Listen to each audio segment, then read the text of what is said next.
Hello friends, basic की special class में आप सभी लोगों का एक बार फिर से मोस्ट वेलकम है। माय नेम इज आशीष गिरी और आज के इस वीडियो के अंदर हम डिस्कस करेंगे बीएससी सेकंड ईयर बॉटनी का सेकंड सेमेस्टर है cytology, genetics, evolution and ecology. यानी कि इस सेमेस्टर के अंदर आप स्टडी करते हैं सेल बायोलॉजी के बारे में, जेनेटिक्स के बारे में, इवोल्यूशन एंड इकोलॉजी। इन चारों टॉपिक्स को आप इस सेमेस्टर के अंदर कवर करेंगे। दोस्तों, बीएससी फर्स्ट ईयर जूलॉजी का थर्ड सेमेस्टर है सेल बायोलॉजी एंड जेनेटिक्स, और सेल बायोलॉजी के जितने भी टॉपिक्स हैं वो इस सेमेस्टर के अंदर मैं कवर कर चुका हूं। जैसे फॉर एग्जांपल सेल का structure, function, prokaryotic, eukaryotic cell में डिफरेंशिएशन, या फिर जितने भी सेल ऑर्गेनेली हैं उनके स्ट्रक्चर, उनके फंक्शन को ऑलरेडी मैं डिस्कस कर चुका हूँ। प्लाज्मा मेम्ब्रेन के टॉपिक्स को भी मैं कवर कर चुका हूँ। और इसके अंदर जो एक्स्ट्रा टॉपिक निकल कर आता है वो है क्लोरोप्लास्ट, स्ट्रक्चर ऑफ क्लोरोप्लास्ट और इसका फंक्शन। ये टॉपिक जो है आपके बॉटनी के अंदर जो सेकंड सेमेस्टर है उसके अंदर इंक्लूडेड है। तो साइटोलॉजी के जितने भी टॉपिक्स है वो मैं सब कवर कर चुका हूं, और जेनेटिक्स के जितने भी इंपॉर्टेंट टॉपिक्स है वो भी मैं कवर कर चुका हूं। ठीक है, वो भी आप बीएससी फर्स्ट ईयर के जूलॉजी के अंदर जाकर के कवर कर सकते हैं। दोस्तों, चैनल के अंदर प्लेलिस्ट मिल जाएगा या डिस्क्रिप्शन बॉक्स में आपको लिंक दे दूंगा। आप उन वीडियोस को देख करके आपका साइटोलॉजी और जेनेटिक्स का जो पूरा सिलेबस है उसको आप कवर कर सकते हैं। आज के इस वीडियो के अंदर हम जो टॉपिक डिस्कस करने वाले हैं वो काफ़ी ज़्यादा मोस्ट इंपॉर्टेंट टॉपिक है एग्जाम पेपर के लिए भी, और ये BSc first year second year दोनों तरह के स्टूडेंट्स के लिए मोस्ट इंपॉर्टेंट है। वो टॉपिक है दोस्तों chromosomal abrasion. What is chromosomal abrasion, या फिर स्ट्रक्चरल चेंजेस इन क्रोमोसोम, या क्रोमोसोमल म्यूटेशन क्या होता है। ये तीनों जो टॉपिक्स है वो एक ही टॉपिक है। जैसे फॉर एग्जांपल दोस्तों, एक क्रोमोसोम की जनरली एक स्ट्रक्चर होती है, और क्रोमोसोम के जो स्ट्रक्चर है उसके जीन्स में कोई भी सीक्वेंस में, उसके जो जीन्स का सीक्वेंस होता है उसमें कोई भी चेंजेस आ जाता है। फॉर एग्जाम्पल किसी जीन्स का डुप्लीकेशन हो जाता है या फिर कोई पार्ट डिलीट हो जाता है, तो कुछ ना कुछ उसमें क्रोमोसोमल अब्रेशन हो जाते हैं। उस क्रोमोसोम में कुछ ना कुछ चेंज हो जाएगा, या म्यूटेशन हो जाएगा, या फिर कोई चेंज आ जाएगा जिसे हम कहेंगे क्रोमोसोमल अब्रेशन या स्ट्रक्चरल चेंजेस इन क्रोमोसोम। यानी कि क्रोमोसोम में कुछ न उसकी जो स्ट्रक्चर होती है उसमें कुछ ना कुछ चेंजेस आ गया है। दोस्तों, इसी को आज हम पढ़ने वाले हैं, और ये 4 टाइप का होता है: deletion, duplication, translocation and inversion. और इसी के ऊपर कई बार शॉर्ट क्वेश्चन भी पूछा जाता है, तो लॉन्ग क्वेश्चन के साथ साथ शॉर्ट क्वेश्चन भी आपका तैयार हो जाता है। व्हाट इज डिलीशन, आपसे पूछा जाएगा शॉर्ट क्वेश्चन में व्हाट इज डिलीशन, या what is duplication, what is inversion, या व्हाट इज ट्रांसलोकेशन। और ये फर्दर 2 टाइप्स में डिवाइड है जिसको हम अच्छे से स्टडी करने वाले हैं। और फिर इसके बाद हम एक पार्ट 2 निकालेंगे, स्ट्रक्चरल चेंजेस इन क्रोमोसोम, जो कि CSIR नेट के लिए इंपॉर्टेंट रहेगा। इसी टॉपिक को थोड़ा और भी हम डीप में स्टडी करेंगे कि इसकी वजह से क्या क्या प्रॉब्लम्स आ सकती है। ठीक है, इसकी वजह से जो क्रोमोसोम होता है या फिर उसकी जो स्ट्रक्चर होती है उसमें क्या क्या चेंजेस आ सकता है, इस टॉपिक को थोड़ा हम और भी डीपली स्टडी करेंगे। तो ये जो टॉपिक मैं बना रहा हूँ पार्ट 1, ये बीएससी के स्टूडेंट्स के लिए इंपॉर्टेंट टॉपिक है। दोस्तों, अगर आपको पीडीएफ या नोट्स चाहिए तो सबसे पहले तो आप टेलीग्राम एप्लीकेशन को डाउनलोड कर लीजिए। टेलीग्राम एप्लीकेशन को डाउनलोड करने के बाद आप वहाँ पर सर्च करेंगे बायोबुक टैग। बायोबुक टैग सर्च करने के बाद आपके पास ये जो टेलीग्राम का जो ग्रुप है वो हमारा आ जाएगा, और चैनल आपको जो लोगो दिखाई दे रहा है यही लोगो आपको वहाँ पर मिल जाएगा। आप वहाँ पर अंदर जाकर क्लिक करेंगे, आपके पास एक ज्वाइन का ऑप्शन आएगा। आप ज्वाइन के ऑप्शन पर क्लिक करके आप उस ग्रुप से जुड़ जाएंगे। ग्रुप से जुड़ने के बाद आप जितने भी पीडीएफ या नोट्स मैं वहाँ पर अपलोड करता हूँ आप वहाँ से इजीली रिसीव कर सकते हैं। तो नोट्स या पीडीएफ चाहिए तो आपको टेलीग्राम पर जाना पड़ेगा। ठीक है, तो आज के इस वीडियो के अंदर हमारा जो टॉपिक है वो है स्ट्रक्चरल चेंजेस इन क्रोमोसोम। तो चलिए दोस्तों स्टार्ट करते हैं। तो चलिए फ्रेंड्स, हेडिंग डाल लीजिए क्रोमोसोमल अब्रेशन या क्रोमोसोमल म्यूटेशन या स्ट्रक्चरल चेंजेस इन क्रोमोसोम। दोस्तों, क्रोमोसोमल अब्रेशन को समझने से पहले आपको क्या क्या पता होना चाहिए, कौन कौन सी बेसिक नॉलेज है जो कि आपको पता होनी चाहिए इस टॉपिक को बहुत अच्छे से या डीप में समझने के लिए। तो वो सबसे पहला टॉपिक है दोस्तों डीएनए। अगर आपको डीएनए के बारे में नहीं पता है, आरएनए के बारे में नहीं पता है, डीएनए का रेप्लिकेशन नहीं पता है, डीएनए की पैकेजिंग नहीं पता है, न्यूक्लियोसोम मॉडल आपको नहीं पता है, उसके बाद क्रोमोसोम की स्ट्रक्चर आपको नहीं पता है, तब तक आपको इस चीज़ को आप बहुत ही गहराई से समझ नहीं पाएंगे। ये सिर्फ आपके लिए एक थ्योरेटिकल हो जाएगा, आपके लिए एक एग्जाम में लिखने वाला या एग्जाम के लिए एक इंपॉर्टेंट क्वेश्चन की तरह ही रह जाएगा। अगर आपको इसको बहुत ही गहराई से समझना है तो आपको डीएनए के बारे में समझना होगा, डीएनए का रेप्लिकेशन कैसे होता है, फिर उसके बाद डीएनए की पैकेजिंग कैसे होती है। डीएनए की पैकेजिंग के बाद जब आप देखेंगे उसमें कि वो न्यूक्लियोसोम क्या होता है, न्यूक्लियोसोम को अच्छे से समझना होगा, क्रोमेटिन क्या होते हैं, क्रोमेटिन को अच्छे से समझना होगा। दोस्तों, ये सारा टॉपिक मैं सिर्फ एक वीडियो में ही मैंने कवर किया हुआ है। ठीक है, 49 मिनट्स का मैंने एक वीडियो बनाया हुआ है, वो मैं डिस्क्रिप्शन बॉक्स में आपको लिंक दे दूंगा। उसमें मैंने बहुत ही ज़्यादा बेसिक नॉलेज मैंने वहाँ पर दी हुई है क्रोमोसोम से रिलेटेड, डीएनए की पैकेजिंग से लेकर के पूरे क्रोमोसोम तक के मैंने उसको कवर किया हुआ है। अगर आपको वो टॉपिक क्लियर है तो आप इस टॉपिक को बहुत अच्छे से डीप से समझ सकते हैं कि आखिर मैं क्या समझाने वाला हूँ। जो हमारा टॉपिक है क्रोमोसोमल अब्रेशन या क्रोमोसोमल म्यूटेशन, इसको सबसे पहले हम, अगर ये लॉन्ग क्वेश्चन में आता है तब आपको सबसे पहले इंट्रोडक्शन देना पड़ेगा, और इंट्रोडक्शन में आप इसको एक ओवरव्यू दिखा देंगे जैसा कि मैंने यहाँ पर दिखाया हुआ है। फिर उसके बाद इसके टाइप्स को अच्छे से वहाँ पर एक्सप्लेन करेंगे, क्योंकि आपके जो एग्जाम पेपर में वो स्ट्रक्चरल चेंजेस पूछा जाता है। ठीक है, तो चलिए स्टार्ट कीजिए। सबसे पहले हम डिस्कस करते हैं इंट्रोडक्शन में, chromosome contain a number of genes. हमें एक बात अच्छी तरह से पता है कि क्रोमोसोम के अंदर नंबर ऑफ जीन्स प्रेजेंट होते हैं। अब ये जो नंबर ऑफ जीन्स, ये जीन्स क्या होता है दोस्तों? डीएनए का एक स्पेसिफिक पार्ट होता है जो किसी न किसी करेक्टर के लिए या किसी न किसी लक्षण के लिए वो जो है कोडेड रहता है। ठीक है, उसका एक फंक्शनल यूनिट होती है। ठीक है, डीएनए का एक स्पेसिफिक पार्ट जो पूरी तरह से फंक्शनल होता है, वही होता है दोस्तों जीन्स। अब हमें पता है कि डीएनए जो है वो पूरी तरीके से उसकी हाईली पैकेजिंग हो करके, ठीक है, तब जाकर के पूरा एक क्रोमोसोम के एक पैकेट बनते हैं। तो अभी आप यहाँ पर नोट करेंगे, chromosome contain a number of genes on them, the number and also position of genes on chromosome are fixed. हमें ये भी पता है कि जीन को जो नंबर होता है, जीन्स की जो पोजीशन होती है, वो किसी भी क्रोमोसोम के अंदर फिक्स रहती है।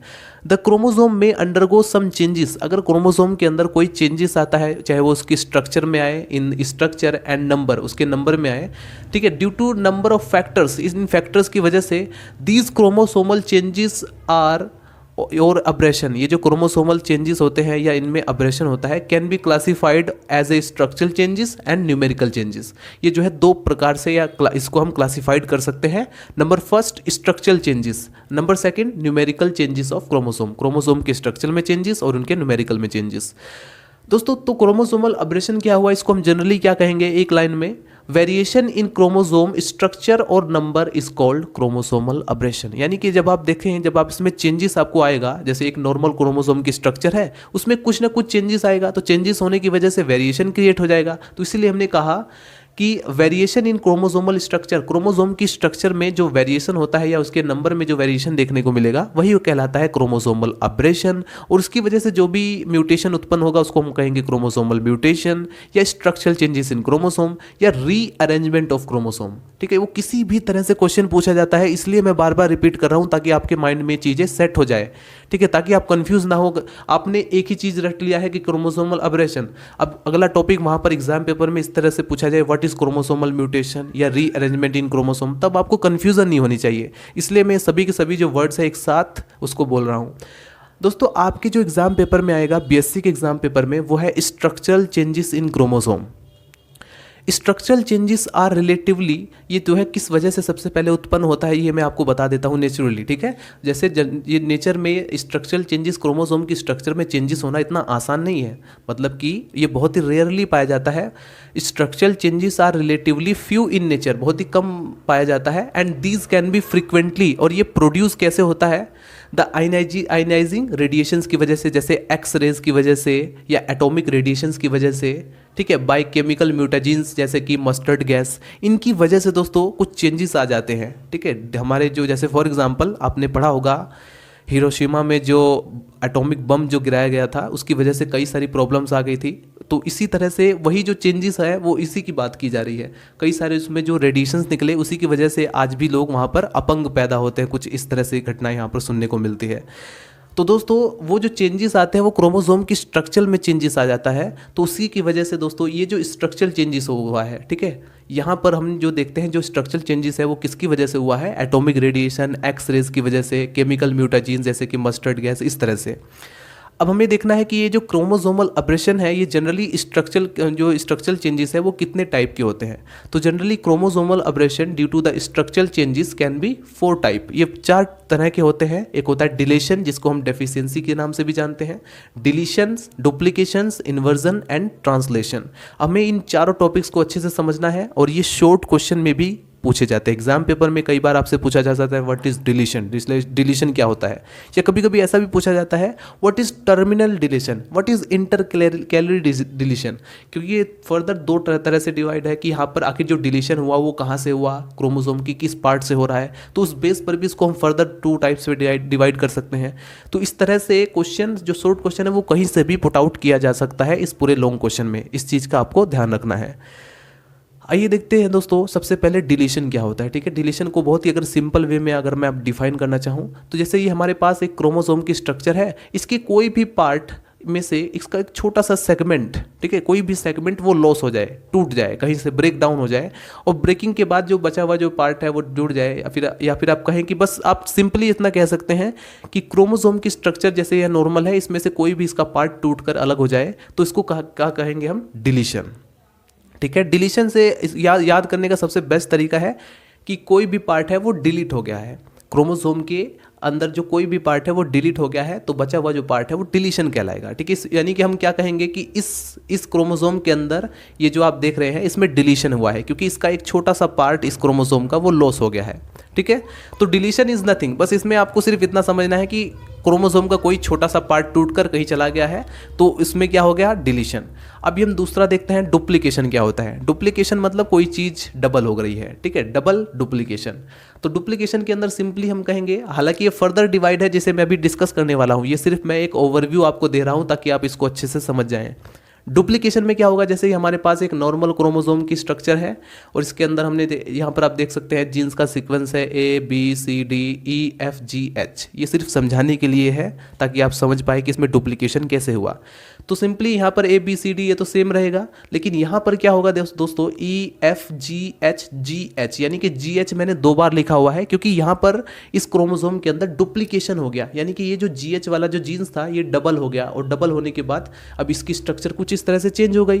तो यही तो हुआ स्ट्रक्चरल चेंजेस इन क्रोमोसोम, और ये इसमें किस तरह का चेंजेस आया, उस चेंज को हम कहेंगे डुप्लीकेशन, क्योंकि यहाँ पर जीन्स जो है वो डबल हो गया, GH 2 बार आ गया, और ये जो एक्स्ट्रा GH आया, मतलब एक्स्ट्रा जो जीन्स जुड़ा हुआ है ये जो है डुप्लीकेट होकर जुड़ा है, इसलिए हम इसको क्या कहेंगे, डुप्लीकेशन। अब हम डिस्कस करते हैं नंबर 3, इन्वर्जन। इन्वर्जन में क्या होता है, जैसे ही हमारे पास नॉर्मल क्रोमोसोम की स्ट्रक्चर है जिसमें जीन्स का सीक्वेंस ABCDEFGH, करेक्ट, ये नॉर्मल है। लेकिन हमने क्या देखा, जब इसमें इन्वर्जन होता है तो ऊपर का तो यहाँ पर हमने एकदम सेम रखा हुआ है ABCD, इसमें कोई कन्फ्यूज़न नहीं, लेकिन नीचे आप ध्यान से देखेंगे तो जहाँ पर EFG था वहाँ पर GFE हो गया। ठीक है, और नीचे H सेम रहेगा। अब यहाँ पर आपके माइंड में क्या हुआ, आपको अब समझ में आ गया होगा कि ये जो है रोटेट हो गया 180 डिग्री पर, इसका ये जो सेगमेंट है सबसे पहले इसको ये जो है अलग हुआ। ठीक है, EFG बाहर निकाल दो, फिर इसको घुमा दो। ठीक है, तो G ऊपर चला जाएगा और G उसके बाद आ जाएगा यहाँ पर FE। तो इस तरह से इसमें क्या होता है, 180 डिग्री पर जो है सेगमेंट रोटेट हो जाता है, तो इसे कहा जाता है इन्वर्जन। उसके बाद आता है दोस्तों ट्रांसलोकेशन। ट्रांसलोकेशन को हम कैसे समझेंगे, जैसे हमने यहाँ पर सपोज हमने यहाँ पर नॉन होमोलोगस क्रोमोसोम लिया है, और इसमें हम क्या देखते हैं, इसमें ये जो आप सेगमेंट देख रहे हैं, यहाँ पर मैंने इसको ग्रीन कलर में बनाया हुआ है इसका आधा भाग, और उसका आधा भाग मैंने ब्लू कलर में शो किया हुआ है, यहाँ पर ये दिखाने के लिए कि इसमें एक छोटा सा पार्ट इसका और एक छोटा सा पार्ट इसका, ये दोनों आपस में एक्सचेंज कर लेते हैं। तो यहाँ पर भी इसकी वजह से एक स्ट्रक्चर में चेंजेस आया कि नहीं आया, एक नॉर्मल क्रोमोसोम तब ये रहा नहीं। ठीक है, क्योंकि यहाँ पर इन्होंने क्या किया, आपस में जो है इंटरचेंज कर लिया अपने सेगमेंट का। यहाँ पर आप देखेंगे यहाँ पर ये जो ब्लू का थोड़ा सा पार्ट इस वाले में आ गया और ग्रीन का थोड़ा सा पार्ट इस वाले में आ गया। तो इस तरह से यहाँ पर क्या हुआ, ट्रांसलोकेशन, लोकेशन यहाँ पर ट्रांसफर हो गई है। ठीक है, यहाँ पर जो जीन्स की लोकेशन है वो इस वाले जो जीन्स है वो इसमें चला गया, इस वाले जीन्स इसमें चला गया, तो इस तरह से भी स्ट्रक्चर में चेंजेस आ जाते हैं। तो ये जनरली 4 टाइप के होते हैं। अब ये भी फर्दर 2-2 टाइप में डिवाइड है जिसको हमें अच्छे से एक्सप्लेन करना है। अभी तो ये मैंने आपको एक छोटा सा ओवरव्यू समझाया है, अगर नहीं समझ में आया तो भी कोई टेंशन नहीं, आगे चलकर आपको पूरा समझ में आ जाएगा। यहाँ पर एक पॉइंट और नोट करेंगे, when structural changes occur in both chromosome, जब स्ट्रक्चरल चेंजेस जो है वो दोनों क्रोमोसोम में ऑफ ए होमोलोगस पेयर, दोनों होमोलोगस पेयर में चेंजेस आता है, जैसे हमने यहाँ पर देखा कि इन दोनों में अगर आ रहा है, ये होमोलोगस भी हो सकता है और जो है अलग जो हेट्रोलोगस भी हो सकता है। हेट्रोलोगस कहना गलत होगा, नॉन होमोलोगस कहेंगे। ठीक है, होमोलोगस या नॉन होमोलोगस। तो यहाँ पर हमने जो देखा इसमें इंटरचेंज हो गया, ट्रांसलोकेशन हो गया। अब यहाँ पर नोट करेंगे, when structural changes occur in both chromosome of a homologous pair, these are called structural homozygotes. इसे हम क्या कहेंगे, स्ट्रक्चरल होमोजाइगोट्स। समझ में आया? एक बार फिर से मैं रिपीट करता हूँ कि अगर दोस्तों जैसे 2 होमोलोगस पेयर में दोनों में अगर चेंजेस आ रहा है तो उसको हम कहेंगे स्ट्रक्चरल होमोजाइगोट्स। लेकिन अगर if A structural changes occur in only 1 chromosome, सिर्फ एक क्रोमोसोम में सिर्फ यहाँ पर डिफरेंस देखने को मिल रहा है उसके पेयर में, तो हम कहेंगे वहाँ पर स्ट्रक्चरल हेटेरोजाइगोट्स। इसको कैसे समझाया जाए, इसका एग्जांपल, जैसे फॉर एग्जांपल ये दोनों सपोज ये होमोलोगस क्रोमोसोम है, ठीक है। अब इस दोनों होमोलोगस क्रोमोसोम के अंदर ऊपर वाले में तो कोई चेंज नहीं आया, नीचे वाले में चेंज आ गया क्योंकि इसमें डुप्लीकेशन हुआ, तो इसको क्या कहेंगे हम, हेटेरो, कहाँ पर लिखा हुआ है, स्ट्रक्चरल हेटेरोजाइगोट्स, ठीक है। तो यहाँ पर स्ट्रक्चरल होमोजाइगोट और स्ट्रक्चरल हेटेरोजाइगोट्स क्या होता है, उसकी डेफिनेशन भी आप यहाँ से नोट कर सकते हैं। दोस्तों फटाफट इसको नोट कीजिए। तो चलिए फ्रेंड्स हेडिंग डाल लीजिए डिलीशन। डिलीशन का अभी ओवरव्यू हमने देखा था, डिलीशन होता क्या है, और अब हम यहाँ पर नोट करेंगे डिलीशन की डेफिनेशन क्या होती है, और फिर इसके बाद हम देखेंगे डिलीशन कितने टाइप्स का होता है, नोट करेंगे टर्मिनल डिलीशन, इंटरकैलुलर डिलीशन, और फिर इसके बाद एग्जाम पेपर में आपको समझाने के लिए डिलीशन को डायग्राम्स की जरूरत पड़ती है, तो आप किस तरह से इसको समझाएंगे। यहाँ पर एक बेसिक सा नॉर्मल डायग्राम आपको दिखाया गया है जिसके बेस पर आप भी समझ सकते हैं और आप एग्जाम पेपर में इसको बनाकर समझा भी सकते हैं। फिर उसके बाद हम डिस्कस करेंगे डिलीशन की वजह से क्रोमोसोम के अंदर क्या क्या एबनॉर्मलिटीज आ सकती हैं, उसे भी हम अच्छे से समझने वाले हैं। तो हेडिंग डाल लीजिए सबसे पहले डिलीशन, और नोट करेंगे definition, the loss of a segment of the genetic material in a chromosome. Chromosome के अंदर जो जेनेटिक मटेरियल होता है हम अच्छी तरह से जानते हैं वो डीएनए होता है, और डीएनए की जो फंक्शनल यूनिट होती है, जो स्पेसिफिक पार्ट होता है जो किसी न किसी फंक्शन के लिए कोडेड रहता है, उसे हम जीन्स कहते हैं, ठीक है। तो जीन्स क्या होता है, डीएनए का एक स्पेसिफिक पार्ट जो कि पूरी तरह से फंक्शनल होता है। तो वही चीज़ अगर सपोज करो सेगमेंट में टूट जाए और क्रोमोसोम से अलग हो जाए, ठीक है, वही चीज़ यहाँ पर हम डिस्कस करने वाले हैं, वही होता है डिलीशन। तो नोट करेंगे the loss of a segment of the genetic material in a chromosome is called deletion. The deletion can be two type. Deletion जो है वो दो तरह का होता है, ये इस पर डिपेंड करता है कि डिलीशन कहाँ पर हुआ है। जैसे फॉर एग्जांपल ये नॉर्मल क्रोमोसोम की स्ट्रक्चर है, ये जो डिलीशन है अगर वो टिप यानी कि किनारे से होता है, क्रोमोसोम के किनारे से होता है, चाहे वो ऊपर हो चाहे वो नीचे हो, कहीं पर भी हो, अगर वो किनारे से होता है तो उसको हम कहेंगे टर्मिनल डिलीशन, ठीक है। टिप पर हो रहा है तो टर्मिनल डिलीशन, और अगर सपोज करो वो बीच में सेंट्रोमियर के अराउंड हो रहा है तो उसको हम कहेंगे इंटरक्लैरी डिलीशन, यानी कि अगर क्रोमोसोम के मिडल पार्ट पर कोई सेगमेंट टूट जाता है तो उसको हम क्या कहेंगे, यहाँ पर किस तरह का डिलीशन हुआ, इंटरक्लैरी डिलीशन। तो प्यारे दोस्तों आइए समझते हैं सबसे पहले डिलीशन को समझाने के लिए आप किस तरह के डायग्राम यूज़ कर सकते हैं। जैसा कि आप यहाँ पर देखेंगे, ये जो आपको डायग्राम दिखाई दे रहा है ये नॉर्मल क्रोमोसोम की स्ट्रक्चर है। दोस्तों अगर इसमें डिलीशन हो गया तो क्या होगा, अगर मैं कहूँ कि इस क्रोमोसोम के अंदर डिलीशन हो गया है तो आप समझ सकते हैं, आप कहेंगे कि इसका एक छोटा सा पार्ट जो है वो टूट गया है और टूटकर अलग हो गया है, तो इसे हम क्या कहेंगे कि इसमें जो है डिलीशन हुआ है। अगर वही पार्ट किनारे से टूटा तो आप क्या कहेंगे, ये टर्मिनल डिलीशन हुआ। अगर मैं वही कहूँ कि ये बीच में से यहाँ से टूटा हुआ है तो आप इसको क्या कहेंगे, इंटरक्लैरी डिलीशन। तो आई होप आप बहुत अच्छे से समझ गए होंगे।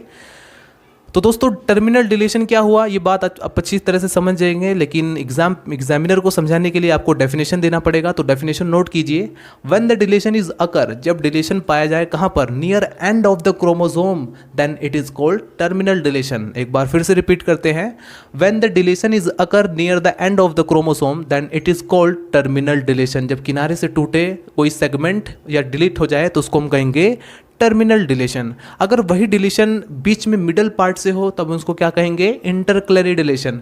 सो when the deletion is occur middle part of the chromosome then it is called intercalary deletion. ठीक है, तो हमने डिलीशन को यहाँ से समझा दिया। अब मैं आपको समझाता हूँ टर्मिनल डिलीशन को कैसे आप समझाएंगे। दोस्तों ये नॉर्मल क्रोमोसोम की स्ट्रक्चर है जिसके अंदर जो जीन्स अरेंज्ड है सीक्वेंस वाइज ABCD, ठीक है, EFGH। अब यहाँ पर डिलीशन होता है तो क्या होगा, जैसे ये A और B वाला जो टर्मिनल वाला जो पार्ट है यानी टिप वाला पार्ट है वो टूट गया, ब्रेकडाउन हो गया, ये अलग हो गया, तो हम क्या कहेंगे, इस क्रोमोसोम के अंदर क्या हुआ, टर्मिनल डिलीशन। अगर हमें इंटरक्लैरी डिलीशन को समझाना होगा तो एक नॉर्मल क्रोमोसोम की स्ट्रक्चर है जिसमें जीन सीक्वेंस वाइज लगे हुए हैं ABCDEFGH। अब यहाँ पर क्या हुआ, ये जो E और F वाला जो बीच में जो सेंट्रोमियर के अराउंड मिडल वाला पार्ट था, ये अगर सेगमेंट में टूटकर अलग हो जाए क्रोमोसोम से तो इसको हम कहेंगे इंटरक्लैरी डिलीशन। क्योंकि यहाँ पर ये जो है मिडल पार्ट से डिलीशन, ये जो डिलीशन हुआ है या पोर्शन जो डिलीट हुआ है क्रोमोसोम का वो मिडल पार्ट से हुआ है, तो आप क्या कहेंगे, यहाँ पर इसमें इस क्रोमोसोम के अंदर कौन सा डिलीशन हुआ, इंटरक्लैरी डिलीशन। आइए देखते हैं दोस्तों डिलीशन की वजह से क्या क्या एबनॉर्मलिटीज़ हो जाती हैं। इसको समझने के लिए आप बहुत अच्छी से अपना माइंड बोर्ड पर फोकस कीजिए और जो भी मैं बोल रहा हूँ उसको ध्यान से सुनिए, ठीक है। डिलीशन की वजह से क्या प्रॉब्लम है, जैसे नंबर फर्स्ट, स्यूडो डोमिनेंस। प्यारे दोस्तों, जेनेटिक्स में कवर कर चुका हूँ। जेनेटिक्स का जो भी बेसिक पॉइंट होता है, ठीक है, जो बेसिक वर्ड यूज़ होते हैं जिसे जेनेटिक्स का ABCD कहा जाता है, जैसे for example what is recessive, what is dominant character, what is recessive character, ये चीज़ें मैं आपको अच्छी तरह से समझा चुका हूँ। देखिए यहाँ पर आया है स्यूडो डोमिनेंस। अच्छा, स्यूडो का मतलब क्या होता है? फॉल्स। जैसे हमने पढ़ा था फॉसिल में BSc फर्स्ट ईयर के अंदर, स्यूडो फॉसिल्स। ठीक है, स्यूडो फॉसिल्स का मतलब कि ऐसा फॉसिल जो एकदम गलत फॉसिल हो, यानी कि फॉसिल तो हो ना लेकिन दिखाई देता हो कि वो फॉसिल है, तो उसको क्या कहेंगे हम? Pseudo fossil. उसी तरीके से यहाँ पर भी है स्यूडो डोमिनेंस का मतलब ऐसा डोमिनेंस जो डोमिनेंस है तो नहीं, लेकिन डोमिनेंस फिर भी वो जो है वहाँ पर अपना कैरेक्टर शो कर रहा है, यानी कि कोई रिसेसिव चीज़ है जो कि अपना डोमिनेंट हो रही है। ठीक है, ये बड़ी अजीब सी बात है और मेंडल के लॉ को तोड़ने वाली बात है। यहाँ पर मेंडल के लॉज का उल्लंघन हुआ है। स्यूडो डोमिनेंस वो डोमिनेंस जो कि एक ऐसा रिसेसिव करेक्टर जो कि डोमिनेंट की तरह वर्क करने लग जाए, वो हो जाएगा स्यूडो डोमिनेंस। स्यूडो का मतलब फॉल्स। चलिए अच्छे इसको समझ भी लेते हैं, बहुत हो गया दोस्तों। ये जो हमारे पास क्रोमोसोम है, होमोलोगस क्रोमोसोम का एक जोड़ा दिखाई दे रहा है। ठीक है, अब दोस्तों इन दोनों में से ये जो आपको दिखाई दे रहा है C और D, ठीक है, एक बार फिर से ज़रा ध्यान से देख लीजिए। ये जो C और D वाला जो जीन्स है, सपोज करो इन दोनों क्रोमोसोम में ये जो C और D है, ये जो जीन्स है, ये डोमिनेंट हो रहा है। ठीक है, ये रिसेसिव है, यानी कि इसका जो करेक्टर है वो दब गया है, और ये जो डोमिनेंट है ये अपना करेक्टर एक्सप्रेस कर रहा है। ठीक है, इन दोनों का मुकाबला हुआ तो ये जीत गया, इसलिए डोमिनेंट हो गया। करेक्ट। अब यहाँ पर बात ये आ रही है कि अगर सपोज करो इसमें डिलीशन हो जाए इस क्रोमोसोम के अंदर, ठीक है, तो इस क्रोमोसोम के अंदर जैसे ही डिलीशन हुआ, और डिलीशन में टर्मिनल डिलीशन हुआ, यानी कि C और D वाला जो पार्ट है जो कि एक्सप्रेस कर रहा था, जिसकी वजह से कोई चीज़, कोई ट्रेट्स जो है वो एक्सप्रेस कर रहा था, वही चीज़ हट जाए, तो अब ये जो रिसेसिव वाला है ये यहाँ पर डोमिनेंट की तरह वर्क करेगा। ठीक है, तो अब इस तरह की जो घटना होगी इसी को कहा जाता है स्यूडो डोमिनेंस। आई होप आपको समझ में आ गया हो। एक बार फिर से अगर रिपीट कर देते नहीं समझ में आया, ये देखो ये भी C है, ये भी D है। ठीक है, ये दोनों CD एक ही तरह के जीन्स हैं, लेकिन यहाँ पर प्रॉब्लम क्या आ रही है? दोनों के पास एक ही स्पेसिफिक करेक्टर है, लेकिन समस्या क्या आई कि ये जो है डोमिनेंट है, ये जो है रिसेसिव है। ठीक है, तो डोमिनेंट हमेशा अपने करेक्टर को एक्सप्रेस करता है, ये बात हम अच्छी तरह से जानते हैं, और रिसेसिव जो करेक्टर होता है वो दब जाता है डोमिनेंट की प्रेजेंटेशन में। लेकिन अगर वही चीज़ यहाँ पर अगर टर्मिनल डिलेशन हो जाए तो ये C और D हट जाएगा जीन्स, तो अगर ये हट जाएगा तो यहाँ पर ये डोमिनेंट करेक्टर जो शो कर रहा था वो भी हट जाएगा। ठीक है, तो प्यारे दोस्तों ये जो घटना है ये क्या कहलाएगी? Pseudo dominance. अब हम समझते हैं हैप्लॉइड इनसफिशिएंसी क्या होती है। दोस्तों हैप्लॉइड इनसफिशिएंसी के अंदर क्या घटना होती है? ये हमारे पास होमोलोगस क्रोमोसोम है। इस होमोलोगस क्रोमोसोम में जो आप ध्यान से देखेंगे तो उसमें कुछ अलग ही, या फिर मेंडल के जो लॉज हैं उसके अगेंस्ट यहाँ पर बात बोली गई है कि एक स्पेसिफिक, ये दोनों क्रोमोसोम है दोस्तों, ये जो होमोलोगस क्रोमोसोम है या दोनों क्रोमोसोम है, ये दोनों किसी एक ट्रेट के लिए रिस्पॉन्सिबल है, यानी कि ये दोनों जो है किसी एक करेक्टर के लिए रिस्पॉन्सिबल है। ठीक है, जिम्मेदार हैं, या फिर उसके आप कहें कि उसी को हैंडल कर रहे हैं। तो अब इस कंडीशन में सपोज करो कि अगर इसमें ये जो C वाला जो जीन है ये टूट जाए, ठीक है, सपोज करो ये हमारे पास क्रोमोसोम है, इस पर जो जीन्स है वो ABC है। ठीक, यहाँ पर भी ABC है। ये जो C जीन्स है, सपोज करो ये जो C जीन्स आपको दिखाई दे रहा है, ये सपोज करो किसी एक करेक्टर के लिए रिस्पॉन्सिबल है। करेक्ट। तो अगर सपोज करो यहाँ पर ये जो नीचे वाला जो इसका होमोलोगस है, ये C जीन्स जो है इसमें डिलीशन हो जाए, टर्मिनल डिलीशन हो जाए, तो अब इस कंडीशन में ये सिर्फ अकेला ही इस करेक्टर को हैंडल करेगा। तो ये अच्छी तरीके से यहाँ पर, जैसे फॉर एग्जांपल कहीं पर 2 आदमी काम कर रहे हैं, ठीक है, किसी एक काम को 2 आदमी काम कर रहे हैं, ठीक है, और वो काम अच्छी तरह से हो रहा है। सपोज करो अब एक आदमी वहाँ से चला जाए तो एक आदमी के लिए वो अच्छी तरीके से वो काम नहीं कर पाएगा। तो वही चीज़ होती है कि ये इस करेक्टर को अच्छे से एक्सप्रेस नहीं कर पाएगा, तो इसे कहा जाता है हैप्लॉइड इनसफिशिएंसी। समझ में आया या एक बार फिर से रिपीट किया जाए? चलिए रिपीट कर देते हैं दोस्तों, एक फिर दोबारा से इसको ध्यान से समझने की कोशिश करना। ये हमारे पास क्रोमोसोम है, ठीक है, और ये हमारे पास इसका होमोलोगस क्रोमोसोम है, यानी कि दोनों एक समान है। इसके पास जो जीन्स आपको दिखाई दे रहे हैं सेम ABC, और ये जो C जीन्स है दोस्तों, ठीक है, ये किसी एक स्पेसिफिक करेक्टर, जैसे फॉर एग्जांपल ये दोनों के दोनों जो है रेड कलर के लिए रेस्पॉन्सिबल हैं। ठीक है, रेड कलर के लिए रेस्पॉन्सिबल है। अब सपोज करो एक यहाँ से ये जो सी वाला है इसमें टर्मिनल डिलेशन हो जाए, ठीक है, क्योंकि ये दोनों मिल करके एक रेड कलर प्रदान कर रहे हैं किसी भी जीव को। अब सपोज करो इसमें से एक जो है उसमें टर्मिनल डिलेशन हो जाए तो ये बचेगा सिर्फ एक ही, तो ये कितना रेड कलर प्रोवाइड कर पाएगा, ठीक है, बहुत ही कम। सपोज करो यहाँ पर मतलब बहुत ही अच्छे से उसको हैंडल नहीं कर पाएगा, पूरी तरीके से जो रेड कलर है या करेक्टर है या ट्रेट्स है उसको शो नहीं कर पाएगा। तो इसे क्या कहेंगे हम, हैप्लॉइड इनसफिशिएंसी, इस घटना को कहा जाता है। ये किसकी वजह से हुआ, डिलीशन की वजह से हुआ, ठीक है, यहाँ पर भी डिलीशन हुआ, यहाँ पर भी डिलीशन हुआ। तो इस तरह से डिलीशन की वजह से क्रोमोसोम के अंदर कई सारी एबनॉर्मलिटीज़ आ जाती हैं। तो अभी आप इसको फटाफट नोट कीजिए। और एक बात का ध्यान रखना है आपको, बीएससी के अंदर ये जो मैंने आपको समझाया ये सिर्फ एग्जाम्पल के लिए मैंने आपको समझाया कि डिलीशन की वजह से क्या क्या घटनाएं हो सकती हैं। आपको एग्जाम पेपर में अगर शॉर्ट क्वेश्चन पूछा जाए व्हाट इज टर्मिनल डिलीशन, तो आपको सिर्फ इतना ही दिखना है, ये जो डेफिनेशन है इतना लिख देना है और साथ में ये इस तरह से आप डायग्राम बनाकर एक्सप्रेस कर देंगे। आपको ये सब कुछ लिखने की जरूरत नहीं है क्योंकि ये आपसे पूछा ही नहीं गया है कि डिलीशन की वजह से क्या क्या हुआ है, ठीक है। क्वेश्चन के अकॉर्डिंग ही आपको आंसर अटेम्प्ट करना है कि किस तरह से हमें आंसर गिवन करना है। तो दोस्तों फटाफट इसको नोट कीजिए। तो चलिए फ्रेंड्स, हेडिंग डाल लीजिए डुप्लीकेशन। डिलीशन को डिस्कस करने के बाद अब हम डिस्कस करते हैं डुप्लीकेशन के बारे में।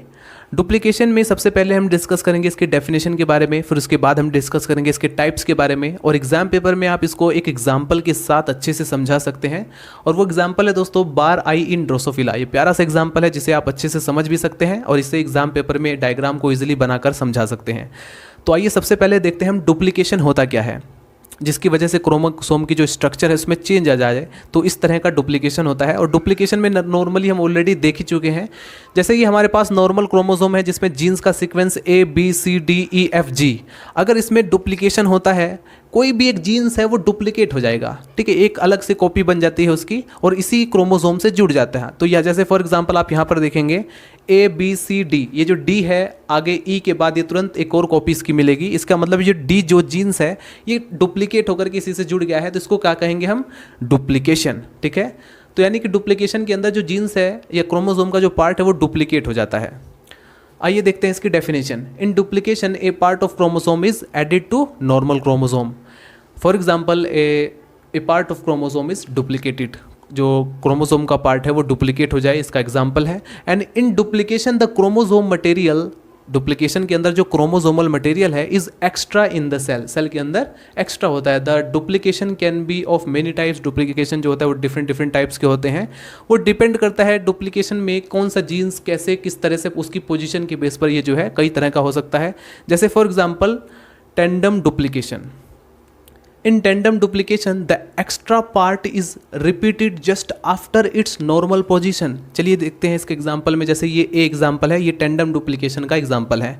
ये हमारे पास एक क्रोमोसोम है और इसके ऊपर जीन्स लगे हुए हैं 1 2 3 2 3 4 5 6। टेंडम डुप्लीकेशन के अंदर इन्होंने क्या बताया हुआ है, in tandem duplication the extra part is repeated just after the normal position. दोस्तों 1 2 3 और फिर इसके बाद ये जो 2 3 है इसके जस्ट आगे की तरफ ये कॉपी बनकर ये रिपीट हुआ है, ठीक है। 2 और 3 जो जीन्स है ये इसके जस्ट आगे इसी के जो है आगे की तरफ जो है रिपीट होकर जुड़ा हुआ है। तो इस तरह का जो डुप्लीकेशन होगा उसे हम टेंडम डुप्लीकेशन कहेंगे, ठीक है, क्योंकि इसके जस्ट आगे आफ्टर, ठीक है, इसकी नॉर्मल पोजीशन के जस्ट आगे ही जो है ये जुड़ा हुआ है। उसके बाद आता है reverse tandem duplication. In reverse tandem duplication there are a reverse duplicated segment. In displaced duplication the extra segment is some distance away from its normal locations. चलिए देखते हैं चार तरह का डुप्लीकेशन का एग्जाम्पल। ये तो हम समझ ही चुके हैं, आइए इसको समझते हैं। टेंडम डुप्लीकेशन के अंदर हमने क्या देखा, 1 2 3, फिर उसके बाद ये जो 2 3 है ये डुप्लीकेट हो जाता है जस्ट इसके आगे की तरफ, ठीक है। तो इसको कहेंगे हम टेंडम डुप्लीकेशन। नंबर सेकंड आप देखेंगे duplication on same arm but displaced. यहाँ पर कहा गया है जो यहाँ पर जो डुप्लीकेशन हुआ है वो एक ही आर्म में, जैसे कि ये हमारे पास एक क्रोमोसोम है, ये इसका ये एक 1 आर्म है, आर्म मतलब बाहें, ठीक है। क्रोमोसोम के 2 आर्म है, ये बीच में सेंट्रोमियर है, ये एक आर्म, ये किसकी भुजा है और ये दूसरी इसकी भुजा, ठीक है। तो इसी तरीके से बताया गया है जो डुप्लीकेशन है ऑन सेम आर्म, मतलब एक ही भुजा है, क्रोमोसोम की जो एक ही आर्म है उसी के अंदर जो है ये बट डिस्प्लेस, यहाँ पर डिस्प्लेस हो जाता है, ठीक है। होता तो एक ही आर्म में ये डुप्लीकेशन, लेकिन वो डिस्प्लेस हो जाता है। कैसे, देखिए 1 2 3 4 2 3 यहाँ पर ये जो 2 3 है ये यहाँ पर ये डुप्लीकेट होता है, लेकिन आगे इससे पोजीशन 4 के बाद आ रहा है, ठीक है। तो इस तरह का जो डुप्लीकेशन होगा, जबकि हमने यहाँ पर देखा था 2 और 3 जस्ट इसके आगे ही 2 और 3 हो रहा था, लेकिन इनके बीच में 4 नहीं आया, लेकिन यहाँ पर देख सकते हैं 4 जीन्स जो है इन्हें सेपरेट कर रहा है। तो इस तरह का जो डुप्लीकेशन होगा उसे हम कहेंगे कि इसमें जो है डिस्प्लेस्ड हुआ है, क्योंकि एक प्लेस से दूसरे प्लेस में यहाँ से कट होकर के और यहाँ से कट होकर के यहाँ पर में एक्सचेंज हुआ है, क्योंकि ये बीच वाला अपनी जगह पर है होता है। उसके बाद आता है दोस्तों सी में देखेंगे डुप्लीकेशन ऑन डिफरेंट आर्म, यानी कि डिफरेंट अलग अलग आर्म में डुप्लीकेशन देखने को मिलेगा। 1 2 3 4 5 3 4 6, यानी कि जो 3 है सबसे पहले डुप्लीकेट हुआ और जाकर के कहाँ पर दूसरे आर्म में जाकर के ये डुप्लीकेट जुड़ जाता है, यहाँ पर देख सकते हैं, ठीक है। ये जो 3 है ये इस आर्म, क्योंकि बीच में सेंट्रोमियर आपको दिखाई पड़ रहा है। उसके बाद आता है यहाँ पर डी, ये है रिवर्स रिपीटेड 1, इसमें जीन्स का सीक्वेंस देखेंगे 1 2 3 और फिर उसके बाद 3 2 4, यानी कि रिवर्स हो गया। ज़रा एक बार इन तीनों से डिफरेंट है, एकदम रिवर्स है, क्योंकि 1 2 3 और फिर यहाँ से 3 2 4, ठीक है। 3 2 जो है ये रिवर्स है, ये दोनों के दोनों। फिर उसके बाद आता है 4 5 6, ये नॉर्मल। तो इसमें रिवर्स का केस आता है। तो ये 4 तरह के जो है नॉर्मली आप लिखेंगे डुप्लीकेशन होता है। आइए देखते हैं दोस्तों एग्जाम्पल बार आई इन ड्रोसोफिला, जो कि आप एग्जाम्पल दे करके अच्छे से समझा सकते हैं और डायग्राम भी बना सकते हैं। तो एग्जाम्पल में आप नोट करेंगे डुप्लीकेशन के अंदर, देखिए दोस्तों ये हमारे पास जो बार आई है ड्रोसोफिला की, जो बार आई होती है ये तो उसकी ड्रोसोफिला की नॉर्मल आई है, और नॉर्मल आई पर जो यहाँ पर आई के लिए जो जीन्स प्रेजेंट है वो बी जीन्स है, जो कि इस कैरेक्टर के लिए रेस्पॉन्सिबल है। लेकिन अगर यही सपोज करो इसमें डुप्लीकेशन हो जाए इस क्रोमोसोम की, जो इस आर्म में जो बी जीन्स है और बी जीन्स का हो जाए सपोज करो डुप्लीकेशन, तो ये डबल हो जाएगा। इसके कारण ये जो इसकी आँखें हैं वो धीरे धीरे वो इसका शेप में उसका जो है करेक्टर उसका चेंज होता रहता है, ठीक है। चेंज टू आई करेक्टर, इसका जो आई करेक्टर है जैसे जैसे इसमें जीन्स डुप्लीकेट हो जाएंगे वो चेंज होता रहेगा और लास्ट में श्रिंक हो जाता है, ठीक है। जैसे आप देखेंगे इसमें 2 यहाँ डुप्लीकेट होकर के 2 जीन्स प्रेजेंट हैं, फिर यहाँ पर दोनों पेयर्ड में प्रेजेंट है, तब यहाँ पर और भी ज़्यादा ये श्रिंक हो जाता है, ठीक है, सिकुड़ जाता है। तो इसके बाद लास्ट में आप ध्यान से देखेंगे 3 सेट आपको दिखाई देंगे बी जीन्स के, तो ये पूरी तरीके से एक लॉन्गिट्यूडनल हो जाता है। तो इस तरह से ये कहलाती है बार आई, ठीक है। ड्रोसोफिला की जो बार आई है वो सबसे अच्छा एग्जांपल है डुप्लीकेशन का, क्योंकि इसमें जीन्स जो है वो डुप्लीकेट हो जाते हैं, जो कि बी जीन्स होते हैं, जो कि इस करेक्टर के लिए रेस्पॉन्सिबल होते हैं।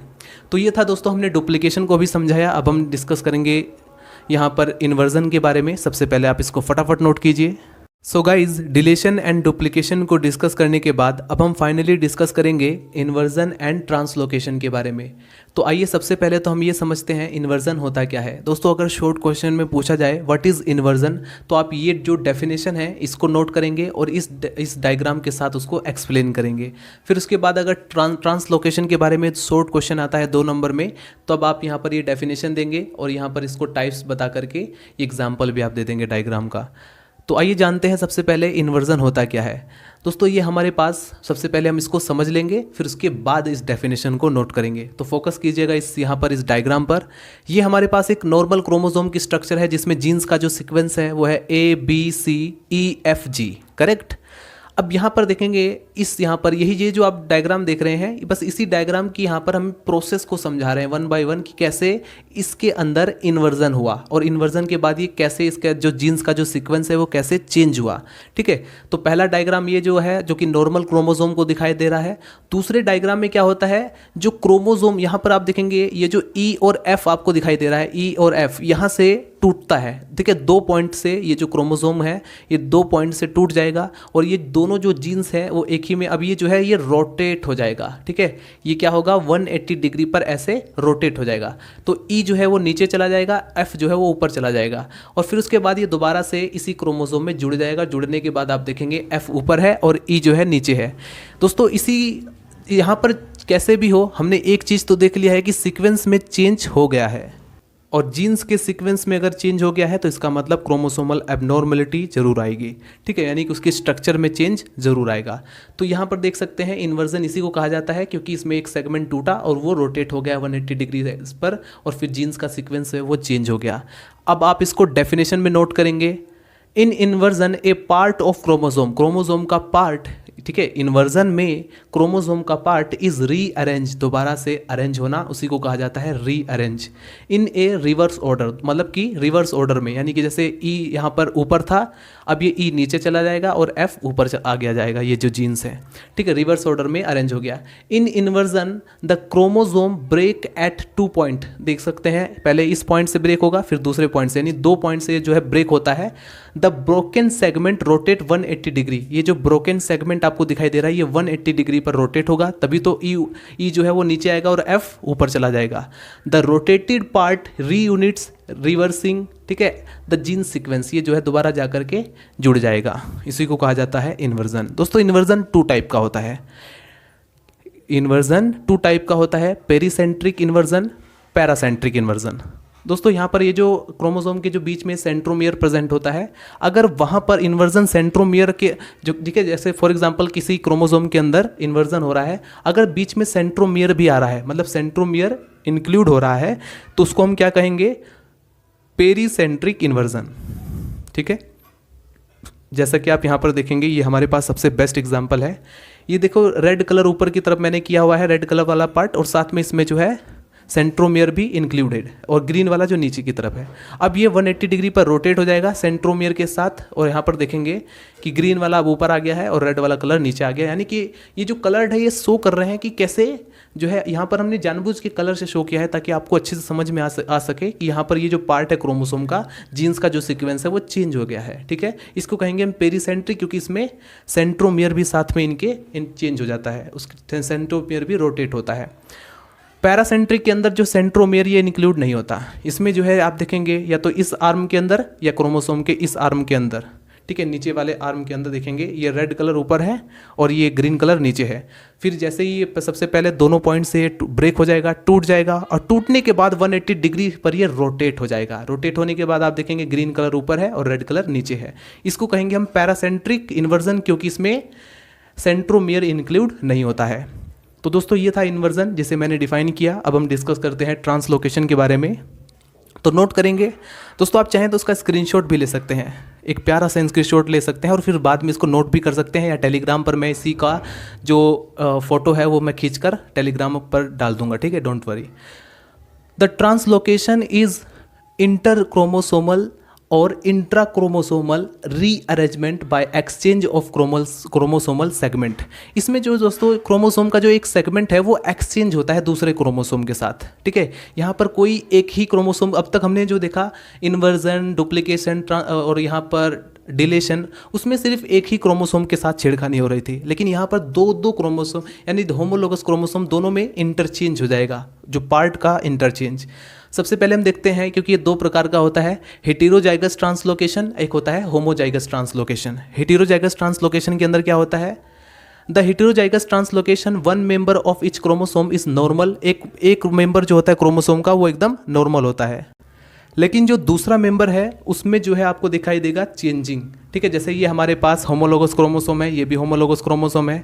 अब हम क्या देखते हैं कि इसके एक एक मेंबर ब्लू वाला यहाँ पर देखेंगे, ठीक है। सपोज करो स्टार्टिंग में दोनों के दोनों ग्रीन कलर थे, ये दोनों के दोनों ग्रीन कलर में थे, लेकिन ये जो आप पोर्शन दिखाई दे रहा है ये चेंजिंग का पोर्शन दिखाई दे रहा है, ठीक है। यहाँ पर देखेंगे इसमें तो कोई चेंज नहीं होता, इन दोनों के बीच कोई चेंज नहीं होता है, बस यहाँ पर इन दोनों के बीच हल्का सा सेगमेंट का चेंज होता है। ये हल्का सा ग्रीन वाला, ये जो ब्लू वाला पार्ट है ये इससे ले लेता है, और ये जो ग्रीन वाला पार्ट है ये इस वाले क्रोमोसोम से ले लेता है, तो इसको कहते हैं हम इंटरचेंज, ठीक है। तो नोट करेंगे, in heterozygous translocation 1 member of each chromosome is normal and other member with interchange segment. उसके बाद अगर हम होमोजाइगस ट्रांसलोकेशन की बात करें तो इसमें जो है दोनों में चेंजेस आपको दिखाई देंगे, ठीक है। In homozygous translocation both the member of the paired chromosome are translocated segment. देखेंगे इन दोनों में, ठीक है, यहाँ पर तो सिर्फ ये वाले दोनों पार्टिसिपेट नहीं कर रहे थे, लेकिन यहाँ पर ये दोनों पार्टिसिपेट करके एक दूसरे का जो यहाँ पर सेगमेंट में जो है चेंज कर लेते हैं, जो कि आप यहाँ पर डायग्राम से ही आपको पता चल जाएगा। तो दोस्तों ये था क्रोमोसोमल अबरेशन। अभी न्यूमेरिकल चेंजेस वाला अगर आप कमेंट करें तो मैं उसके भी अपलोड कर दूंगा। ये तो था एकदम structural changes in chromosome. Numerical changes अभी मैंने अपलोड नहीं किया है, वो भी इंपॉर्टेंट है, इवन कॉम्पिटेटिव एग्जाम के लिए भी इंपॉर्टेंट है। अगर आप चाहें तो कमेंट जरूर करें, मैं उसे अपलोड कर दूंगा। प्यारे दोस्तों, मिलते हैं नेक्स्ट वीडियो में। अगर आपको वीडियो पसंद आए तो प्लीज़ लाइक करें, चैनल को सब्सक्राइब कर दें। अगर आपको इसी तरह की और भी वीडियोस चाहिए तो ठीक है, नहीं चाहिए तो फिर रहने दीजिए। आपने वीडियो को देखा लास्ट तक, इसके लिए धन्यवाद। मिलते हैं नेक्स्ट वीडियो में। Bye bye, Tata.